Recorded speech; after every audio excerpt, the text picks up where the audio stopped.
지금부터 숫자 2의 의미에 대해서 좀 더 많이 집중하고 들어봐 주시면 감사하겠습니다. 미래의 강남 아파트 혹은 삼성전자가 어떻게 나올 수 있는지 우리가 엿볼 수 있는 눈을 기르자는 것이죠. 시가총액 이등주의 변화는 결국 한국의 산업의 변화라고 할 수 있습니다. 이게 곧 5년 단위로 바뀌어 왔다는 말씀이신 것 같아요. LG 에너지 솔루션의 부상은 새로운 이등주의 등장이라는 측면에서 여러분이 저를 더 많이 털어가실 수 있도록 더 알찬 컨텐츠로 네, 안녕하세요 스텝스 구독자 여러분. 펀드 매니저 털기에서 털기 임무를 맡은 주디입니다. 오랜만에 돌아왔는데요. 많이 기다리셨죠? 그만큼 오늘은 더 가열차게 유비 팀장님을 탈탈 털어보겠습니다.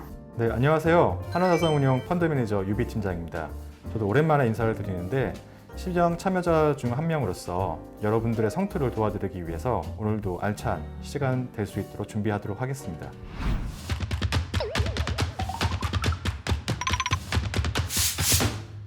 자, 팀장님 1화 복습을 한번 해보면 저는 5162라는 숫자와 함께 대한민국 인구수가 그 시장의 사이즈라는 것하고 이제 투자의 다변화가 떠오르는데요. 지난 영상 나간 이후에 어떻게 지내셨나요? 주디 일단 저희 1화에 대한 복습 너무 감사드리고요. 사실 저는 지난 1화가 나왔을 때 오랜 지인이 저한테 연락이 오지 않을까라는 생각을 했었는데 그런 일은 아직 일어나지 않았었고요. 개인적인 아쉬움이 있었던 지난 1화가 아닌가 싶은 생각이 들고 있습니다. 제가 살펴보니까 지난 영상에서 구독자분들이 댓글을 달아주셨는데 거기에 답변을 또 달아주셨더라고요. 제가 약간 좀 더 감동받았어요. 첫 편이기에 부족한 점이 좀 많지 않았나 싶은 생각에 달아드렸던 댓글이었고요. 향후에 저희가 만들어갈 컨텐츠에 대한 무게감을 통해서 좀 더 알차게 준비해보도록 하겠습니다. 이쯤에서 저희가 준비했던, 특히 제가 지난번에 말씀드렸던 키워드 숫자 2에 대해서 공개할 텐데 지금부터 숫자 2의 의미에 대해서 좀 더 많이 집중하고 들어봐 주시면 감사하겠습니다.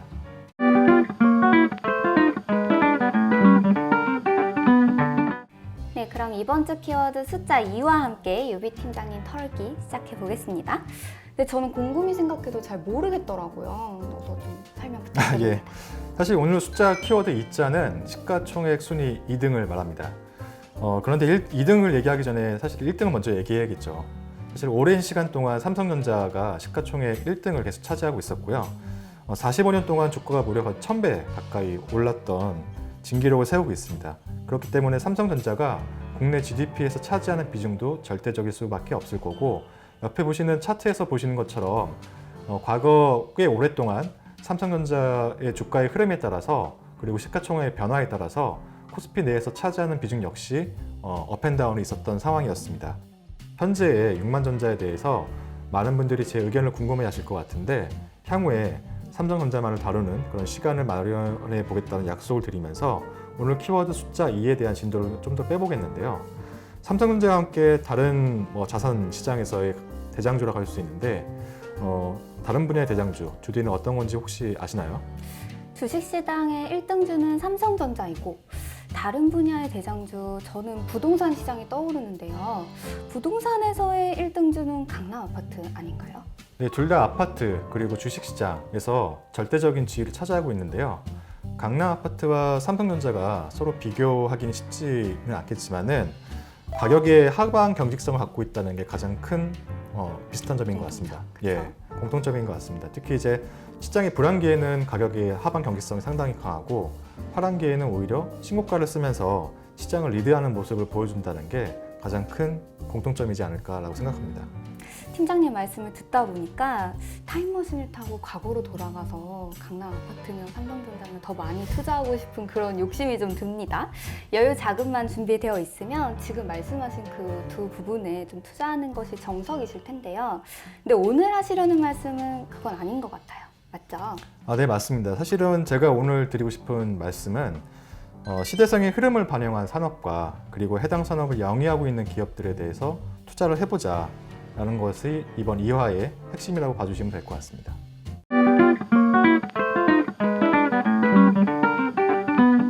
네, 팀장님, 오늘의 키워드는 시가총액 2등주잖아요. 이것이 의미하는 것이 뭘지 한번 자세히 설명 부탁드립니다. 시가총액 2등주의 변화는 결국 한국의 산업의 변화라고 할 수 있습니다. 어떤 산업이 뜨고 있는지 혹은 또 지고 있는지에 대한 시대의 변화가 시가총액 변화 순위에서 우리가 느낄 수 있다는 것이고요. 이런 부분은 결과적으로 미래의 강남 아파트 혹은 삼성전자가 어떻게 나올 수 있는지 우리가 엿볼 수 있는 눈을 기르자는 것이죠. 특히 지금 보시는 부동산 차트를 보시면 더 재미있는 부분을 알 수 있는데요. 보시는 차트는 서울 아파트의 평균 매매 가격의 동향입니다. 강남은 상당 기간 오랫동안 계속 1등을 차지하고 있었고 서울 평균보다 위에 있는 지역은 항상 변화해 왔었습니다. 결국은 부동산 시장에서도 2등주가 계속 변화했었던 거죠. 특히 최근 같은 경우에는 이번 사이클에서는 신축 아파트가 상당히 주목을 많이 받았었고요. 이런 부분은 2010년 이후 아파트에 대한 투자가 많이 없었기 때문에 신축에 대한 선호도가 되게 많이 높았고 마용성이라는 신조어처럼 새로운 2등주의 부상을 저희가 느낄 수 있었습니다. 그런 측면에서 봤을 때 저는 주디한테 한 가지 질문을 드리고 싶어요. 질문이요? 네. 주디가 취업을 할 때 친구들은 보통 어떤 기업들을 많이 가고 싶어 했었나요? 제 주변 친구들 이야기를 들어보면은 아무래도 대기업을 많이 선호하기는 하더라고요. 뭐 삼성전자나 현대나 혹은 뭐 LG나 SK 등등이 될 것 같은데요. 근데 요새는 또 그 양상이 좀 변화하는 것 같더라고요. 그래서 네카라쿠 베당토라고 아시죠? 네.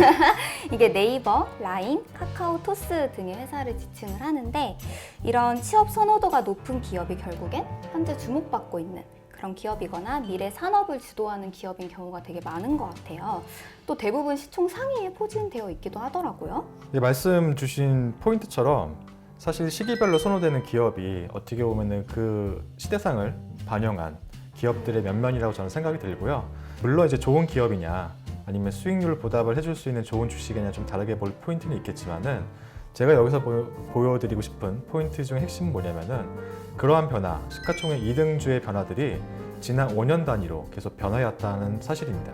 2등주의 변화가 보여주는 것은 국내 주도 산업의 변화이고 이게 곧 5년 단위로 바뀌어 왔다는 말씀이신 것 같아요. 그렇다면 시기별로 어떻게 변화했는지 간단히 한번 말씀 부탁드립니다. 예. 시가총액 2등주의 변화를 지난 10년 동안을 적어보았습니다.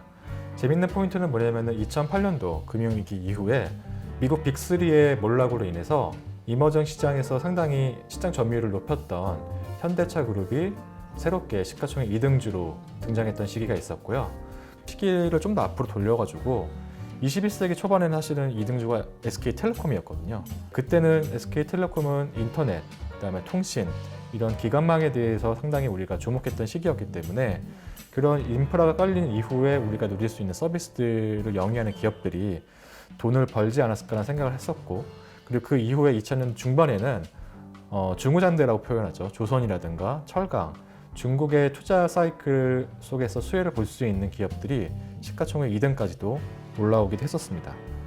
결과적으로 보면은 이러한 모습들은 각 시기별로 그 해외에 수출을 많이 하는 기업들, 주도 산업에 수혜를 볼 수 있는 기업들이 순위가 과거에 밑에 있다가 2등까지 올라가는 그런 모습들을 보여주는 게 최근까지의 모습이었습니다. 네, 이제 스텝스 구독자 여러분들도 시가총액 2등주에 주목해야 되는 이유를 확실히 아셨을 것 같은데요. 저는 사실 5년 단위로 2등주가 바뀌어왔다는 사실이 굉장히 신기하게 느껴지더라고요. 그래서 향후 5년을 이끌어갈 주도 산업은 뭐가 될지 굉장히 좀 궁금해지네요. 그렇기 때문에 나머지 시총의 순위도 오히려 재미있을 수밖에 없다고 생각하고 있기 때문에 다음 표도 같이 좀 더 보면서 저희가 좀 더 얘기를 이끌어 보겠습니다. 혹시 주디는 이 표에서 눈에 띄는 게 혹시 보이시는 부분이 있으신가요? 제가 보기에는 2013년에 네이버가 보이고요. 그다음에 2020년에 카카오의 등장이 좀 눈에 띄는 것 같아요. 어떤 점들을 살펴봐야 되는 걸까요? 네, 시가총액 5등 밑으로 보면은 그 변화가 더 드라마틱하게 보여질 수밖에 없습니다. 첫 번째는 2등주에 속하는 그 산업에 같이 영위하는 기업들이 시가총액 상위로 올라오는 모습들을 볼 수가 있고요. 대표적으로 현대모비스 같은 케이스가 그런 케이스겠죠. 새로운 디바이스 등장 이후로 디바이스를 쓰면서 쓸 수 있는 새로운 서비스, 그렇죠. 소프트웨어라든가 이런 기업들이 새롭게 부상하는 것을 저희가 볼 수 있었습니다. 특히 우리나라로 따지면은 뭐 네이버나 카카오 이런 기업들 되겠죠. 어떻게 보면은 예전에 구글이라든가 아마존 같은 기업들을 우리가 많이 보면서 그런 기업들이 왜 안 오를까에 대한 고민을 했었다라고 하면은 지난 2년 동안은 사실은 카카오라는 기업이 돈을 많이 버는 모습들을 많이 보여줬잖아요. 과거와 다르게. 네, 맞습니다. 그렇기 때문에 실질적으로 돈 버는 모습을 보여주는 그런 서비스 기업들이 시가총액 상위로 올라가는 모습들을 저희는 볼 수가 있었습니다. 네, 이런 모습은 코스닥 시가총액 1등 기업들을 보면은 더 드라마틱하게 우리가 볼 수 있습니다. 특히 올해 같은 경우에는 시가총액 1등 코스닥 기업이 셀트리온 헬스케어에서 에코프로 BM으로 바뀌는 모습을 저희가 목도하고 있는데, 이러한 부분들은 결과적으로 LG 에너지 솔루션이 시가총액 2등 기업으로 바뀐 것처럼 상당히 시사하는 점이 많고, 앞서 제가 현대모비스의 부상을 말씀드렸었는데, 결과적으로 그 산업이 태동기 이후에 성숙기에 들어가기 전까지 일관된 기업들에 대한 실적이 상당히 시장에서 주목을 받는다라는 부분인 거고요. LG 에너지 솔루션은 사실은 LG화학의 분할 상장을 통해서 시가총액 2등을 갔기 때문에 이미 코스닥 안에서는 2차전지 관련된 기업들이 많이 주목을 받으면서 코스닥 안에서의 시가총액 순위가 10등 밖에 있던 기업들이 10등 안으로 들어오고 지금에 와서는 1등까지 올라가는 드라마틱한 모습을 저희가 볼 수가 있었습니다. 지금 보시는 자료 화면을 보시면은 2010년 이후로 한국의 수출 비중, 국가별 비중을 보실 수 있는데요. 탑20 기준으로 이 비중을 지금 살펴보고 있는 건데, 폴란드라는 국가가 2019년부터 새롭게 탑20 안에 들어오더라고요. 저희는 팀원들과 함께 폴란드라는 국가에 대해서 주목을 많이 하기 시작했었거든요.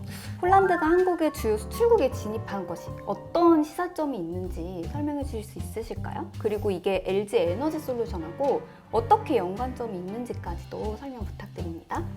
시가총액 2등까지 올라가려고 하면은 첫 번째는 숫자가 상당히 중요할 것 같고요. 기업이 얼마나 돈을 버는지, 매출이 얼마나 많이 늘어나는지, 이런 것들이 상당히 중요할 것 같고, 시장에 대해서 그 산업에 대해서 우리가 보통 멀티플이라고 표현을 하죠. 얼마나 그 성장성을 인정해 주느냐가 중요할 것 같은데, 일단은 이 두 가지 핵심은 내수로는 한계가 있을 수밖에 없을 것 같습니다. 그렇기 때문에 이런 숫자들이 이어지는 것들, 특히 수출과 연관된 산업과 기업이 있다고 하면은 상당히 눈여겨볼 만한 부분이라고 생각하고 있고, 19년부터 폴란드가 진입했던 부분에 좀 더 자세하게 말씀을 드리면은, 폴란드로 수출되는 1등 아이템들이 결과적으로 2차 전지에 관련된 아이템들이었다는 사실에 저희는 주목을 했었습니다. 결과적으로 이 폴란드라는 국가가 동유럽에 있기도 하고 유럽이라는 자동차 시장에서 근접해 있기 때문에 많은 지리적이 있었기 때문에 LG화학을 비롯한 많은 기업들이 폴란드에 투자를 많이 했던 거였고, 그로 인해서 수출에 대한 증분 역시 중간재가 많이 폴란드로 수출되었던 사실을 저희가 알 수 있습니다. 주도 산업의 세대 교체라는 게 하루아침에 이루어지는 것은 아닐 것 같아요. 이런 측면에서 미래의 이등주를 내다볼 수 있는 팁을 하나 주신다면 어떤 팁이 있을까요? 저는 사실은 그 가장 쉬운 부분은 숫자에 있다고 생각합니다. 특히 이제 저는 캐펙스는 거짓말을 하지 않는다라고 생각하고 있는데요. 오히려 저는 그런 측면에서 봤을 때 연초에 기업들의 신년사를 많이 주목하고 있습니다. 신년사요? 네, 신년사가 중요한 이유는 그 시기에 그 해에 탑 매니지먼트들께서 조직의 구성원들에게 주는 메시지이기도 하고, 실제 거기서 나오는 투자에 대한 방향성도 많이 제시를 해주고 계시기 때문에 그러한 캐펙스의 방향성을 저희가 어디로 가는지 알 수 있고, 실제 한국무역협회에서 나오는 월별 수출 데이터, 지역별로 당연히 저희도 확인할 수 있고 아이템별도 확인할 수 있는데, 그런 데이터들을 바탕으로 저희가 본다라고 하면은 기업들이 어디를 가고 있는지를 엿볼 수가 있다라고 생각하고 있습니다. 그러니까 정리를 해보자면 미래를 위해 어디에 투자를 했는지를 좀 눈여겨볼 필요가 있다라는 말씀이신 거죠? 근데 구독자분들이 이러한 데이터를 좀 수집하고 파악하는 데는 좀 다소 어려움이 있지 않을까라는 생각이 좀 드는데요. 방법이 있을까요? 가장 쉬운 방법은 키타라는 한국무역협회 데이터를 확인하는 방법도 있으실 거고요. 그리고 제일 중요한 점은 부지런함이지 않을까 싶습니다. 발로 뛰어서 정보를 얻는 예. 특히 뉴스 같은 것들 검색이라든가 스텝스 구독자분들이 관심 있는 산업 부분에 대해서 꾸준히 뉴스를 팔로우업을 하신다라고 하면은 그런 기업들의 투자 변화에 대해서 저희가 엿볼 수 있을 거고, 그리고 다트라는 공시 시스템도 있기 때문에 그 사이트에 가서 보시게 되면은 기업별로 투자 현황에 대해서 저희가 볼 수 있기 때문에 참고하시면 좋을 것 같습니다.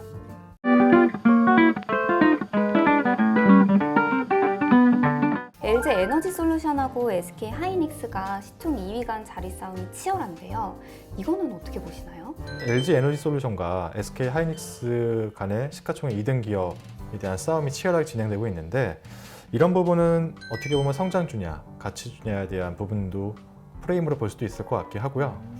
어떻게 보면은 부동산 시장에 새로운 마용성의 등장처럼 새로운 산업군의 등장은 저희가 주목할 부분이라 생각하고 있고 이런 모습은 저희가 한국 시장의 발전적인 측면을 봤을 때 상당히 긍정적인 요소로 보고 있습니다. 네, LG 에너지 솔루션의 부상은 또 어떤 의미가 있을까요? 그리고 향후 5년간의 시장의 흐름은 또 어떨지 간략하게 말씀 부탁드립니다. LG 에너지 솔루션의 부상은 새로운 이등주의 등장이라는 측면에서 상당히 유의미하다고 저는 생각을 합니다. 2011년 현대자동차의 5년, 2016년 SK 하이닉스의 5년, 2022년 LG 에너지 솔루션이 새로운 시가총액 2등주로 부상했습니다. 세대 교체 측면에서는 중요하지만 아직 차량용 중대형 2차 전지가 돈을 버는 산업이 아니라는 점에 단기적으로 주목합니다. 과거 5년 주기설의 2등주의 면면을 보면은 결과적으로 제일 그 위상에 맞는 현금 창출 능력을 보여줬기 때문입니다. 그렇기 때문에 최근에 코스닥 시가총액 1등의 변화 그리고 그 안에서 관련된 다른 기업들이 현재 시점에서 돈을 많이 벌고 있기 때문에 오히려 코스닥 시장 안에서 주목받고 있지 않을까 생각하고 있습니다.